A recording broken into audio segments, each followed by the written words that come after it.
Hey everybody, welcome back to the K2N Online Paddle School. We're back here with our second edition of the video log. So I've decided we're going to do this bi-weekly, so every other week. Look forward to just a little glimpse into the day-to-day stuff that's going on here in Hernando, Florida. Speaking of which, K2N Dragon Boat Club has just turned 6 years old. I purchased the original Dragon Boat that we still use today 6 years ago.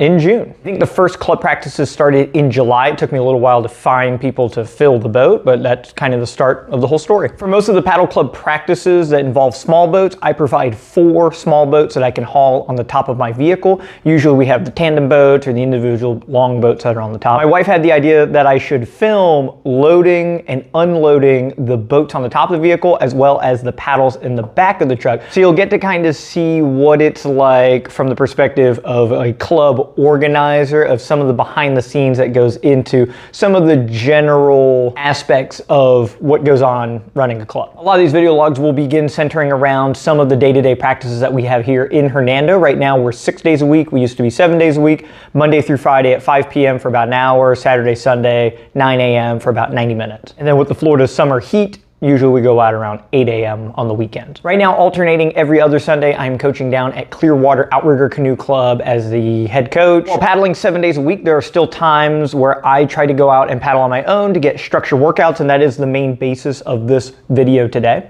Just like the last video log, I will dub over the video footage as it is spliced and compiled. The last thing I want to note before getting into all that footage is each of the segments for the warm-up, for some of the drills, I have voice commands for the GoPro, and I tell it to turn on and I tell it to turn off, right? And so today's workout is 1 minute of easy paddling, 1 minute of sprinting, alternating for 20 sets of each or 40 minutes. And as I go to begin my command, I thought I said GoPro start recording, but I believe I may have said GoPro turn off, and the damn thing turned off on my forehead. And I didn't notice until going into the final set. I wanted to clip that last sprint to see what my end speeds was going to be, and I realized that the GoPro did not respond. So I stopped, I fussed with it, and realized I had turned it off, and I turned it back on. So the only footage of the 40-minute part of the workout, which was the whole basis of going out there for the video log, I only got the last half of the sprint. There's a technical error, but I still have the warm-up, the drills, and there'll be some dubbing going over on some of the ideology that goes into the structured workout today. Then at the end of the video, I answer the age-old question: what if you paddle in a Surfski with a single blade?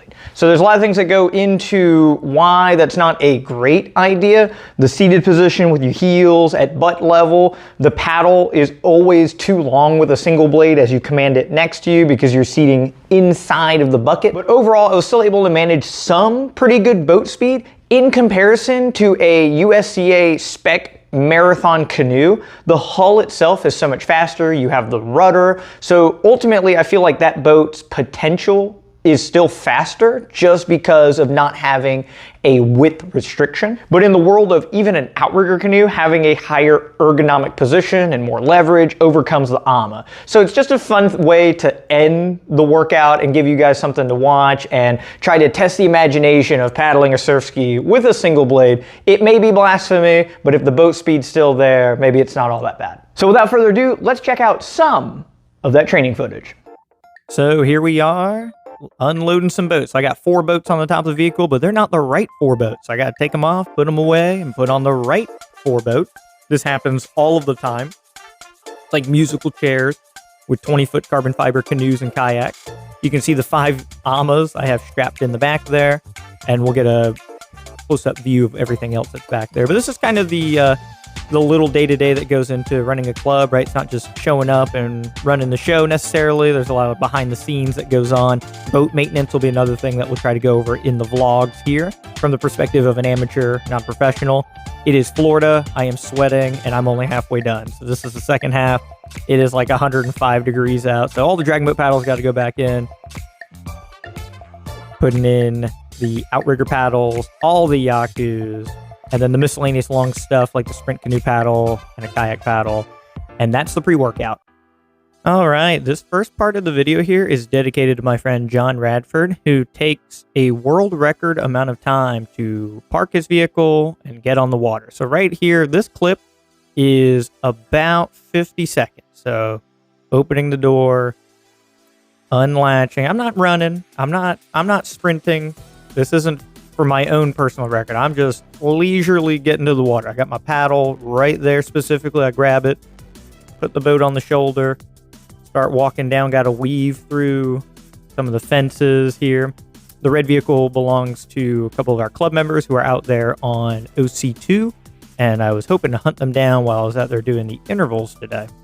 So normally I would walk right to the water, I would get in it, and I would start paddling. So that would be about 65 seconds from parking and being on the water. Before that, I wanted to go over the boat that I'm using. So it's a Surfski training practice. Lactic acid threshold is the main idea. And I'm using a McGregor Classic. It's kind of a unicorn boat.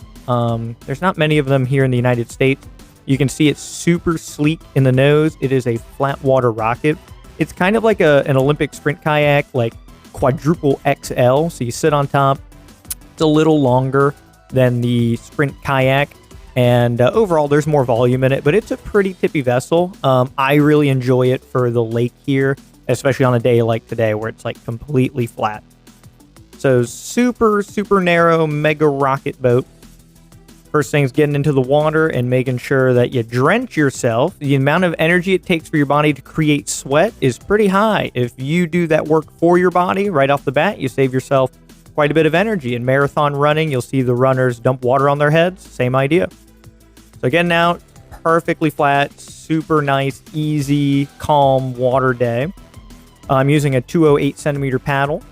The first thing I like to do in these boats for a warm-up, especially when I'm not in a advanced Surfski that often, is doing some drills. This is a great one of bicycling the legs back and forth, moving the hips in the bucket, going back and forth. I have my paddle out to flare and brace on the top of the water. So you see those little splashes. If it wasn't for that, I would fall right in. So this is just to wake up my lower body and get it moving. Ideally, using the lower body to find energy and move the upper body properly. This next drill is canoe style strokes. So again, going through challenging the balance, loading that left knee, unloading it, setting up the stroke, and going through. So the primary focus is just really thinking about how I'm setting up for the catch and how I'm using my lower body to follow through on the motion. The lower body, the hips, they're not going to want to move in an unstable environment. So even for myself, I go out there and I very consciously do some drills, force them to move. That way, when it comes time for the actual workout, the main thing that you're focused on and working on is being capitalized on, right? Paddling aimlessly is better than sitting on the couch, but you always want to accomplish some sort of a goal, right, out on the water. And today was just getting reacquainted with this super tippy boat and making sure I'm using my legs, using my hips, setting up the paddle properly, and so on.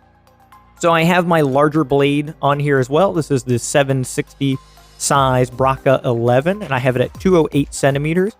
This is a sprint lactic acid threshold oriented workout, so I want the extra leverages just to train the muscles more so than looking at goal speeds and goal paces. It's mostly about, working at a goal effort. Being in and out of a bunch of different boats just means that the lactic acid threshold is going to be lower in these, boats due to specificity. So especially with the kayak, like I'm optimized for a bunch of other stuff right this second. So again, the kayak, I can feel my lactic acid threshold is not quite there. So I like doing a lot of sprint workouts to focus on that. Right here, the last drill before getting started is the slow stroke fast boat. So I'm about 50 to 55 strokes per minute here. Just getting used to the length of the paddles, setting up the catch, making sure I'm using my legs and hips how I want to, and maintaining a speed that's just a little over 7 miles an hour. I think I was 7.4 for the half mile that I did this. There's a lot of pressure on the stroke, and this is not easy. And this is the final part of the warm-up, just to get the heart rate up, muscles warmed up, and everything firing.